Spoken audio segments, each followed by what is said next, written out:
അയ്യോ സാറോ, ക്ഷമിക്കണം സാർ, സാറിനോട് പറയാൻ ഞാൻ മറന്നുപോയി. അവൾ വന്നു, അപ്പോഴേ വന്നു. ആ ബഹളത്തിനിടയിൽ സാറിനോട് വന്ന് പറയാൻ ഞാനും വിട്ടുപോയി. Sorry sir, I am very sorry. അവൾ വന്നു എന്ന് ഞാൻ അറിഞ്ഞു. ഞാൻ വന്ന അതിനല്ല.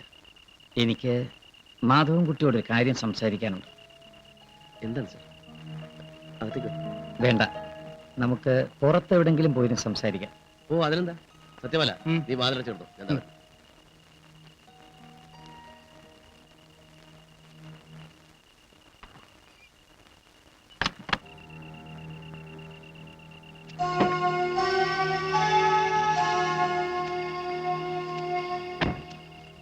എന്താ സാർ, എന്താ സംസാരിക്കാനുണ്ടെന്ന് പറഞ്ഞു? മാധവൻകുട്ടി, ഞാൻ പറയാൻ പോകുന്നത് ഒട്ടും ഒരു നല്ല ന്യൂസ് അല്ല. അത് കേൾക്കുമ്പോൾ മാധവൻകുട്ടി എങ്ങനെയാ റിയാക്ട് ചെയ്യുന്നതെന്നും എനിക്കറിയില്ല.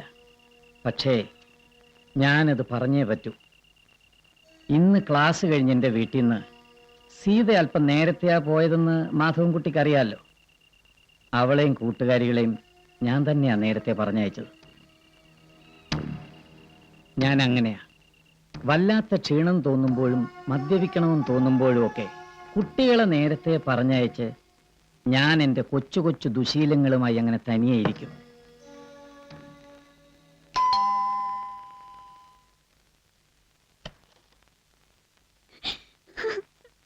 എന്താ, എന്തു പറ്റി? ഞാൻ ബസ് സ്റ്റോപ്പിൽ നിൽക്കുമ്പോ എന്റെ നേരെ ഒരു ജീപ്പ് ഇടിക്കാൻ വന്നു. ഞാൻ പേടിച്ച് പിന്നോട്ട് ചാടിയപ്പോ ചെളി വീണു. അതിനായി കരയണേ. ദേഹത്ത് സ്വല്പം ചെളി പുരണ്ടൂന്നല്ലേ ഉള്ളൂ, അല്ലാണ്ട് അപകടമൊന്നും പറ്റിയില്ലല്ലോ. ഇല്ല. എങ്കിൽ ആദ്യം ഈ കരച്ചിൽ നിർത്ത്. എന്നിട്ട് അകത്ത് പോയി ദേഹവും വസ്ത്രവും ഒക്കെ വൃത്തിയാക്കിയിട്ട് ഇവിടുന്ന് പോയാ മതി. ചെല്ല് ചെല്ല്, അകത്തേക്കല്ലേ.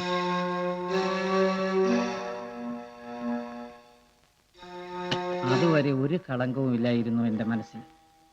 സീതയ്ക്കും എൻ്റെ മേൽ ഒരു സംശയവും ഇല്ലായിരുന്നു. അതുകൊണ്ടാണ് അവളും ധൈര്യപൂർവ്വം അകത്തേക്ക് വന്നത്.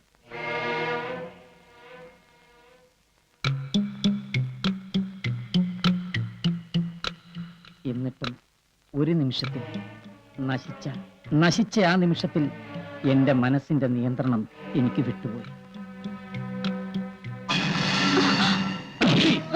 കൊല്ലുവാന്നില്ല ഞാൻ, ഒന്ന് കുഴിച്ചു വിടുവാ ഞാൻ. പൊന്നുപോലെ വളർത്തുന്നതാണ് ഞാൻ അവളെ. അവളുടെ ജീവനം തകർത്ത് നിന്നെ ബാക്കി കാര്യം. അരുത്, ഞാൻ പറയുന്നു കേൾക്കണം. ഒന്നും എനിക്ക് മാധവൻകുട്ടി, ഞാൻ പറയുന്നു പട്ടി. മാധവൻകുട്ടി, ശരിയാ, ഞാൻ തെറ്റ് ചെയ്തു. ചെയ്യാൻ പാടില്ലാത്ത ഒക്കെ ചെയ്തു. എന്റെ മദ്യത്തിന്റെ ലഹരി ചെയ്തു പോയതാ. പക്ഷെ അവളൊന്ന് ഒച്ച വെച്ചിരുന്നെങ്കിലോ, ഒന്ന് ഉറക്കെ കരഞ്ഞിരുന്നെങ്കിലോ.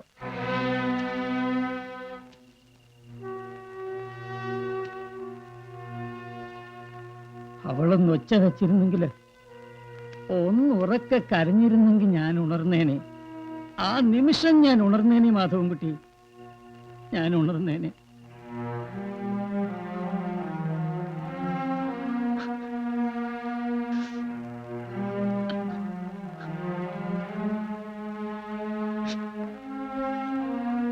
സാറിനറിയോ,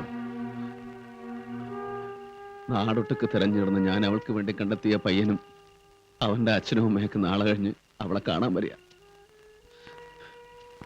അവരുടെ മുമ്പിൽ ഞാനിവിടെ എങ്ങനെ കൊണ്ടുപോയി നിർത്തും സാർ?